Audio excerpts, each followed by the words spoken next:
Welcome back, everybody. We have a lot of updates in this video, so let's get right to it.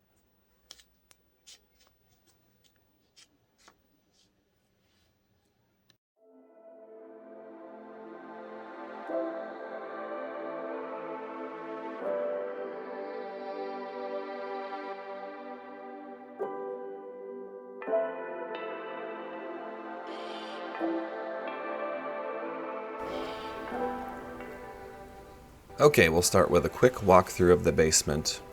The most obvious update you're going to see since the last video is the insulation in the walls and the ceilings.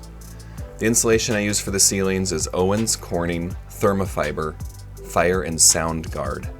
It is a mineral wool insulation that is 3 inches thick, that is fire resistant, and has excellent sound absorption properties.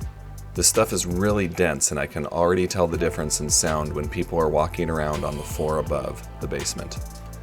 The exterior walls are also Thermofiber, the Ultra Bat series, which is rated at R15, and it's a little thicker at 3.5 inches. Both of these insulation types were pretty easy to work with. They cut easily and installed easily. Just having the walls insulated has really helped to shape the space, since you can't see through the open walls anymore. And even though the cement floor still has reflective sound properties, the entire area is absolutely quiet with no echoes at all due to all the exposed insulation. It's almost eerie how different the area sounds now compared to what it used to.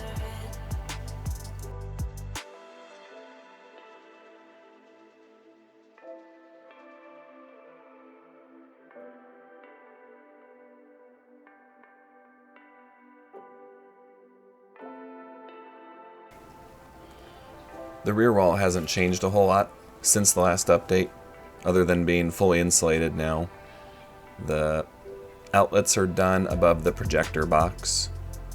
There's a single run of Cat 6, and the Smurf tube that current plans will be to hold the fiber HDMI cable to the projector, as you can kind of see right there, is connected through. That network cable is not run through the Smurf tube. It just happens to come through that same area. I also added a 1.5 inch PVC pipe, just kind of for some future proofing. It runs from the projector box to the AV rack area. My fish tools can go through the 90-degree bend, but just in case I also added a string for pulling wires through instead. I don't have any plans to put anything through this pipe currently.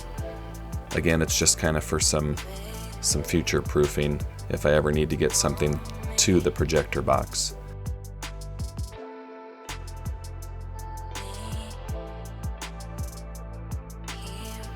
And on this side you can see where all the other speaker wires are terminated into the AV area as well, with 3 additional runs of Cat 6.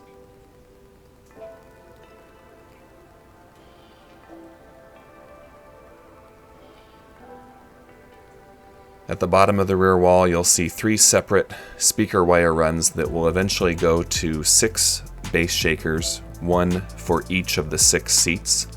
Since the bass shakers are 4 ohms each channel will be wired for an 8 ohm load, or 2 bass shakers per channel.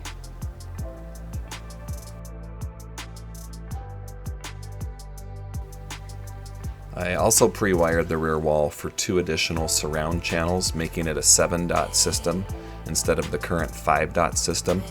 I took several pictures with a tape measure, so if I ever need to, I can fish these 2 additional channels out from behind the drywall in the future if I ever decide to add the 2 rear surround channels. In the last update video, I mentioned some HVAC work that was going to be done. They removed the center vent that ran down the middle of the room to the front of the projector box and installed 2 vents that drop down through the soffits.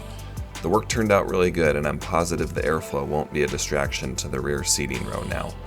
And 2 vents versus 1 should help to maintain a more constant room temperature.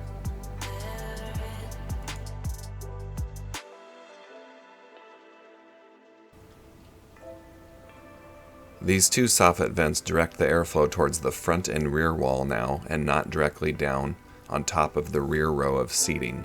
There was just enough room to use some flex pipe to allow this side to work, and along with a little bit of trimming to an inside edge of the drop soffit to get the boot of the HVAC duct to fit.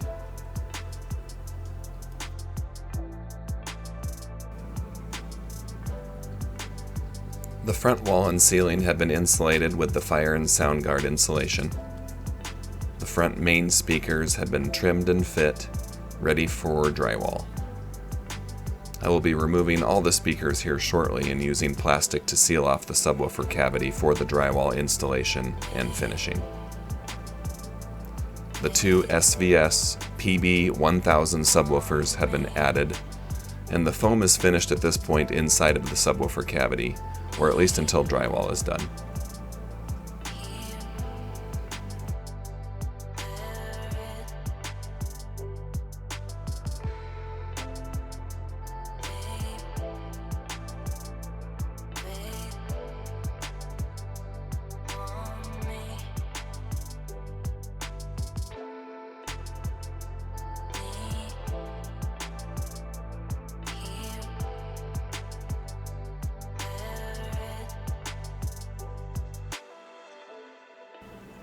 This is where all the speaker and Cat 6 runs enter the AV rack area on the other side of the wall.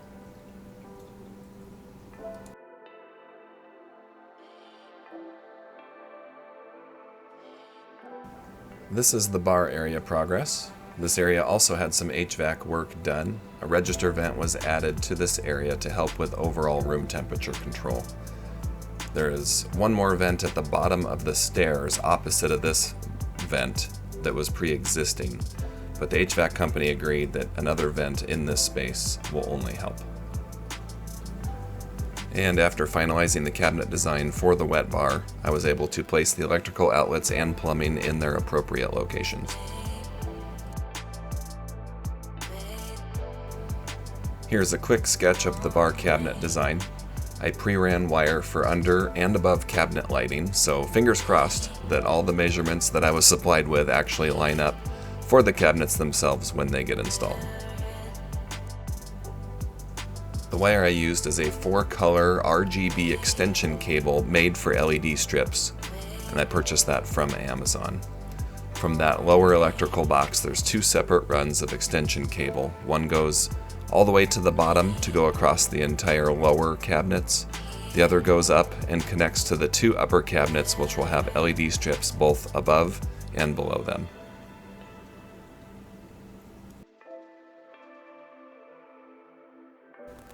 The room that I referred to as the kids' toy room area is almost done being insulated. Like I mentioned earlier, it's crazy to see how this space is really taking shape now that insulation is in the walls.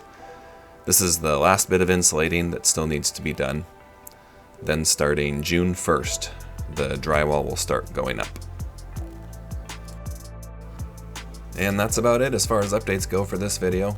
Thanks for watching, everyone. I'll be back with another update to show how it all looks once the drywall is up.